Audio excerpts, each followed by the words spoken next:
And the more I studied the scriptures, the more I saw over and over and over again that God comes as the Lord of our lives. But when I was your age, I saw that as difficult. I mean, it's always going to be difficult. But what I didn't understand is the lordship of Jesus Christ is actually good news.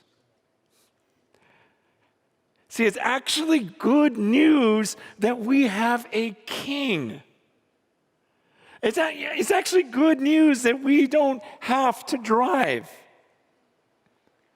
It's actually good news that he's going to take us in some places that will be difficult. And I've gone through hardship in my life. But I look back and I go, gosh, I'm actually really glad I went through those things.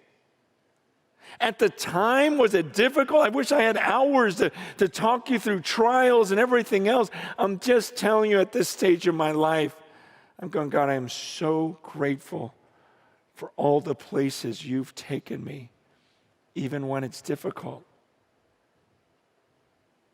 See, most of us grew up in a culture that doesn't like authority.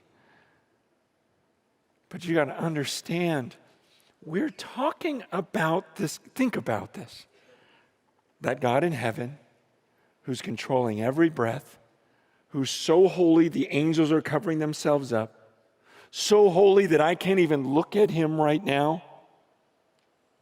But the Bible says that God so loves me. So you've got to understand how huge he is, how amazing he is, how terrifying he is. The Bible says the fear of the Lord is the beginning of wisdom. In fact, in Psalm 25, verse 14, it says, the friendship of the Lord is for those who fear him. Philippians says that we should work out our salvation with fear and trembling, understanding who he is, how powerful he is. But then once you understand that, and then you realize, wait a second, that God, in all of his glory that the angels are cowering, that God sent his son. He watched his son take the form of a man and be tortured on a cross, dying for everything I did wrong. You go, why would he do that? He loves me. He so loves me. Man, for a guy like me that grew up where no one even cared if I was dead or alive, suddenly I'm reading this good news about a holy, holy, holy God that says, I sent my son to die for you because I want to have relationship with you. I want to spend eternity with you. And I want to lead your life. You go, wow, that is great news. Because I will make a mess of my life. I actually want you to be the Lord. And all through my life, I was doing it again today. As I knew I was going to share this, I'm going, Lord, is there anything in my life that I've not given over to you? Because you've made my life wonderful for these last 40 years. And I want to keep going in this journey. And maybe some of you today, maybe you never understood God's holiness. And maybe you never understood the good news of him saying, I want the keys to your life. I want you to surrender everything to me.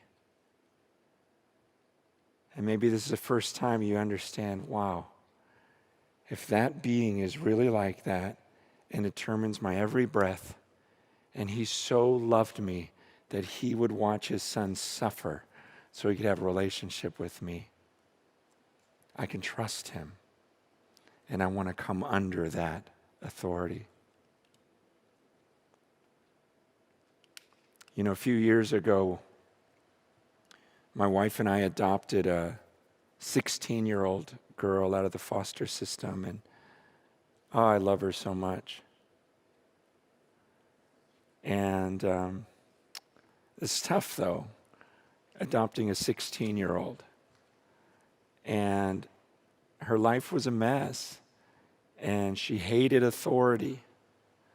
But I just loved her as a dad, provided for her.